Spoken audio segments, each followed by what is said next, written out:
안녕하세요. 수박씨.com 친구 여러분. 저는 여러분의 맞춤 수학 수를 책임지는 이승준 수학선생님입니다. 반갑습니다. 자, 여러분은 지금 저와 함께 공부법 특강을 지금 진행하고 있죠. 벌써 오늘 세 번째 시간이 됐습니다. 자, 오늘은 어떤 주제를 가지고 이야기를 나눌지 저와 함께 지금 들어가 보도록 하겠습니다. 자, 한번 갈게요.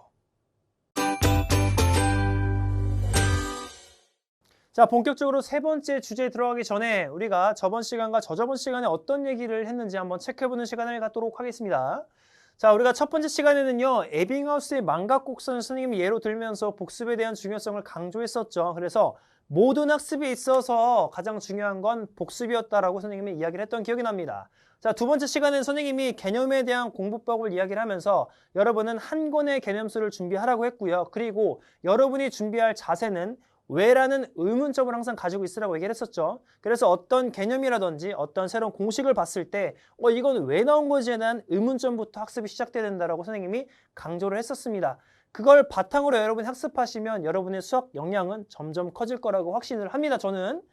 자, 그러면 본격적으로 오늘 우리 세 번째에 대한 주제를 얘기를 할 건데, 자, 요거예요. 해설지를 보면 안 되나요? 라는 주제로 선생님이 오늘 학습법에 대해서 얘기를 해보려고 합니다. 가장 많은 질문을 받는 게 선생님 해설지를 보면 안 되나요? 해설지를 언제 봐야 되나요? 해설지를 엄마가 뺏어갔는데 전 어떡하죠? 이런 질문을 굉장히 많이 받습니다. 저는 이런 답변을 내리고 싶어요. 해설지를 보면 안 되나요에 대한 답변은 노예요. 왜냐하면 모르는데 봐야죠. 그렇죠? 봐야 되는데 이 해설지를 볼 때 여러분이 조금 고려해야 될 상황이 있습니다. 여기에 대해서 얘기를 좀 나눠볼게요. 자, 해설지를 보기 전에 고려해야 되는 상황은 여러분이 충분히 고민했는가를 한번 따져봐야 돼요. 이렇게 하면 안 된다는 소리예요. 문제를 보고 좀 길어. 8줄 정도 돼. 나 모르겠어. 해설지 봐야겠다. 이게 아니라 뭐지? 내가 이 문제를 풀기 위한 개념이 뭐가 필요했지? 내가 빠지는 게 뭐지? 이런 거에 대한 충분한 고민이 필요하다는 거예요. 그렇죠? 그래서 여러분은 첫 번째로 충분히 고민했는지를 반드시 확인하시고요. 자, 두 번째로는 문제에서 주어진 힌트를 모두 사용했는가를 반드시 체크하세요.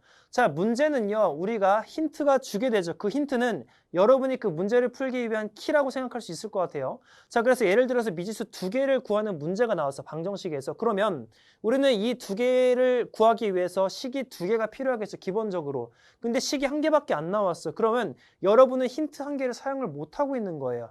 이런 거를 여러분이 한번 고려를 해보라는 거야. 자, 그러면 선생님 저는 해설지를 보기 전에 이런 것들에 대한 충분한 고려사항을 하고 있어야라고 하는 분들은 제가 이제 방법을 알려드릴게요.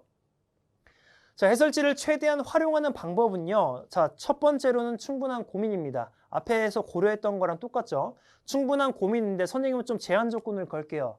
자, 제한 시간을 부여해서 15분 동안이라는 시간 동안에 충분히 고민을 해보는 거예요. 한 문제를 가지고 1시간이고 2시간이고 3시간을 이렇게 고민하는 게 아니라 제한된 시간을 가지고 최대한 집중해서 딱 여러분이 고민을 해보라는 겁니다.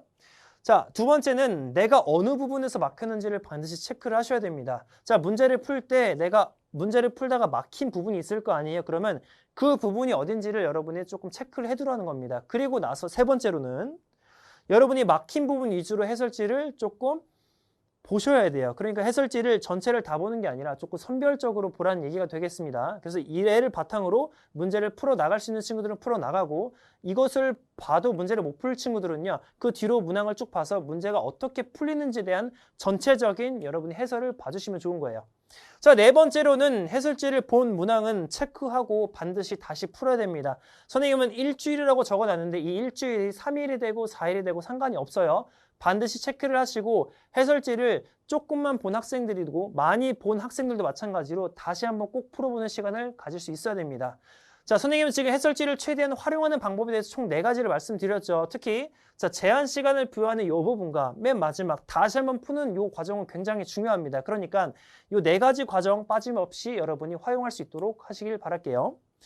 자, 저는 이렇게 해서 특강을 마무리하려고 합니다. 자, 네 번째 주제는 어떤 주제로 나올지 저 선생님이 알차게 한번 준비해 보도록 하겠습니다. 자, 저는 여러분의 맞춤 수학 스토리를 책임지는 이승준 수학 선생님이었습니다. 그러면 다음에 더 좋은 주제를 가지고 만날게요. 여러분, 안녕!